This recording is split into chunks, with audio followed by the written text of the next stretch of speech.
Hello दोस्तों, कैसे हो आप सब। मैं हूं वाई के सिंह और आप देख रहे हैं द एपिक पेशेंट।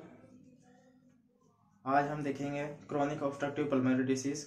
ये क्रोनिक ऑब्स्ट्रक्टिव पल्मोनरी डिसीज क्या होती है, इसे सीओपीडी भी बोलते हैं और ये हमारे लंग्स यानी फेफड़ों के अंदर होती है।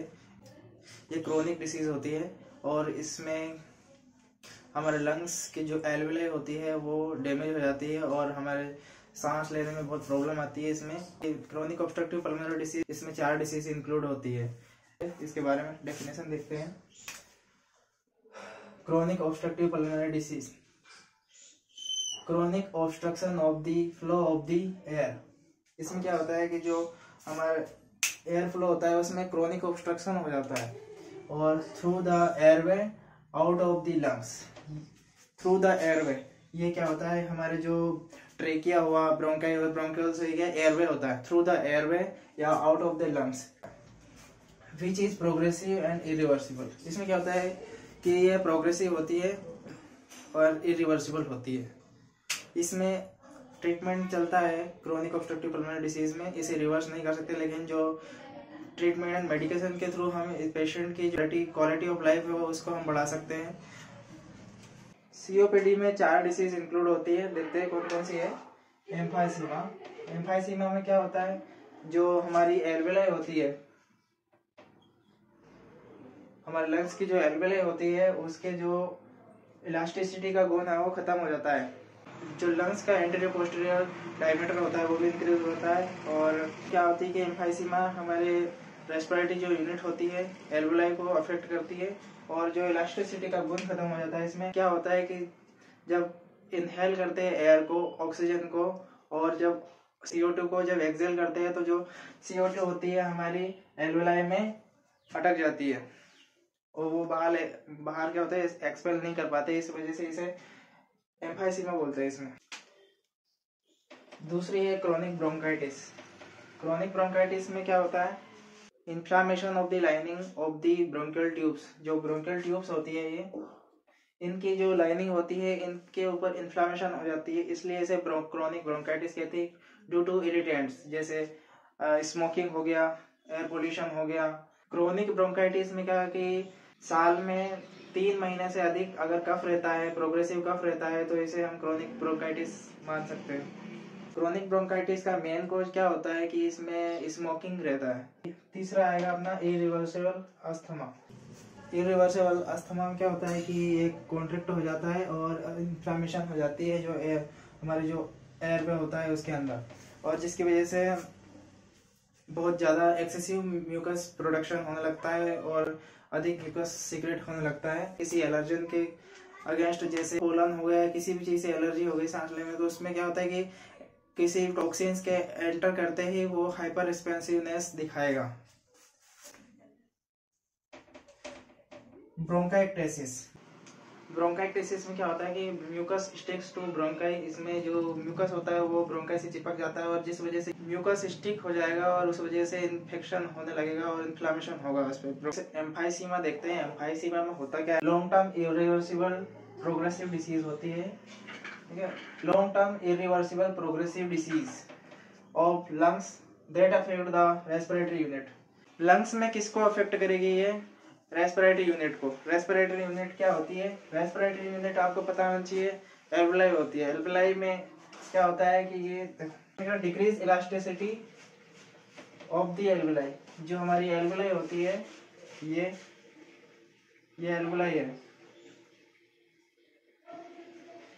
जो एल्वेलाई का जो इलास्टिसिटी का गुण होता है, जो नेचर होता है, उसको खत्म कर देती है ये। Inspired air can not be expired. Emphysema में क्या होता है कि जब हम ऑक्सीजन को इंस्पायर करते हैं और फिर CO2 एक्सपायर करते हैं, तो वो एक्सपायर नहीं हो पाती क्योंकि वो ट्रैप हो जाती है अपनी एल्वेलाई के अंदर।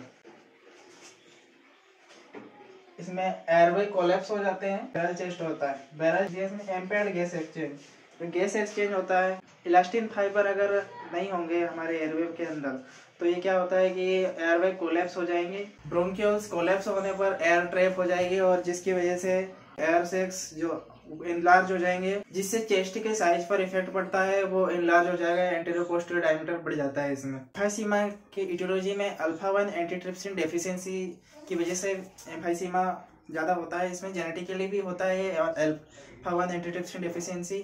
अल्फा 1 एंटीट्रिप्सिन ये क्या होता है कि जो हमारा लीवर होता है वो इसे प्रोड्यूस करता है, और ये हमारे रेस्पिरेटरी सिस्टम के लिए बहुत इंपॉर्टेंट होता है। ये एक प्रकार का ये प्रोटीन है। अल्फा 1 एंटीट्रिप्सिन क्या होता है कि हमारे जो रेस्पिरेटरी सिस्टम है उसमें इलास्टिसिटी एंड रिकॉइल का नेचर होता है इसकी वजह से, और इसकी कमी अगर हो जाएगी हमारी बॉडी में तो क्या होगा कि जो इलास्टिक फाइबर हो गए वो डैमेज हो जाएंगे, और अगर इलास्टिक फाइबर डैमेज हो जाएंगे तो उसकी वजह से हमारे जो एल्वेलाई है उसकी वॉल डैमेज हो जाएगी, और इसकी वजह से एम्फाइसीमा हो जाएगा। इसमें अल्फा 1 एंटीट्रिप्सिन डेफिशिएंसी हो गई, लीवर में प्रोड्यूस होती है। और नेक्स्ट है स्मोकिंग। स्मोकिंग की वजह से भी एम्फाइसीमा होने का चांस होता है। और नेक्स्ट है केमिकल फ्यूम्स। केमिकल जो हमारे फैक्ट्रियों में केमिकल होते हैं उनके जो फ्यूम्स होते हैं उनकी वजह से भी हमारे जो रेस्पिरेटरी सिस्टम है वो उसमें कोलैप्स हो जाते हैं, और जो इलास्टिसिटी का जो गुण होता है वो खत्म हो जाता है, और जिस वजह से एम्फाइसीमा हो जाता है। अब देखते हैं इसकी पैथोफिजियोलॉजी। अल्फा 1 एंटीट्रिप्सिन डेफिशिएंसी, इसमें क्या होता है कि अल्फा 1 एंटीट्रिप्सिन एक प्रोटीन होती है जो हमारे रेस्पिरेटरी सिस्टम होता है, उसमें क्या होता है कि ये इलास्टिसिटी प्रदान करती है इलास्टिन फाइबर को, और जो क्या होता है कि इलास्टिन फाइबर्स हमारे एल्वेलाई को कॉन्ट्रैक्ट एंड डायलेट करने में हेल्प करता है, जिससे कि हमारे जो रेस्पिरेशन है वो प्रॉपर हो सके। जो हमारा जो लंग्स है उसका जो रेस्पिरेशन है प्रॉपर करवाने के लिए ये इलास्टिसिटी देगा। इसमें क्या होता है, क्या देखते हैं कि अल्फा 1 एंटीट्रिप्सिन डेफिशिएंसी हो जाएगी तो जिससे क्या होगा कि breakdown of the elastin breakdown हो जाएगा, डैमेज हो जाएगा या ब्रेकडाउन हो जाएगा इन कनेक्टिव टिश्यू, जो कनेक्ट ऑफ लंग्स। जो हमारे इलास्टिन फाइबर्स होते हैं वो हमारे लंग्स के अंदर होते हैं, उनका क्या होगा ब्रेकडाउन हो जाएगा और या डैमेज हो जाएगा जो हमारे लंग्स के अंदर पाए जाते हैं उनका। जिससे नेक्स्ट क्या होगा इसमें कि loss of elastic recoil of bronchial walls. जो हमारे ब्रोंकियल वॉल्स है उसमें जो रिकॉइल होने के जो गुण होता है वो इलास्टिसिटी खत्म हो जाएगी, जिससे क्या है कि हमारे एल्वेलाई के अंदर एयर ट्रैप हो जाएगी, एल्वेलर वॉल होगी वो डैमेज हो जाएगी इससे। और अगर एल्वेलर वॉल डैमेज हो जाएगी तो होगा क्या नेक्स्ट इसमें कि एनलार्ज्ड एयर सैक्स, जो एल्वेलाई है वो एनलार्ज हो जाएंगे। नॉर्मल ऐसे होना चाहिए, लेकिन O2 तो अंदर प्रवेश कर जाएगी एल्वेलाई में, लेकिन CO2 बाहर एक्सपेल आउट नहीं हो पाएगी, जिस वजह से क्या होगा कि वो जो एल्वेलाई है वो ऐसे एनलार्ज हो जाएगी। तो एनलार्ज क्यों होगी, क्योंकि उसके अंदर एयर ट्रैप हो चुकी है, एयर ट्रैप हो गई है, इस वजह से वो एनलार्ज हो जाएगी।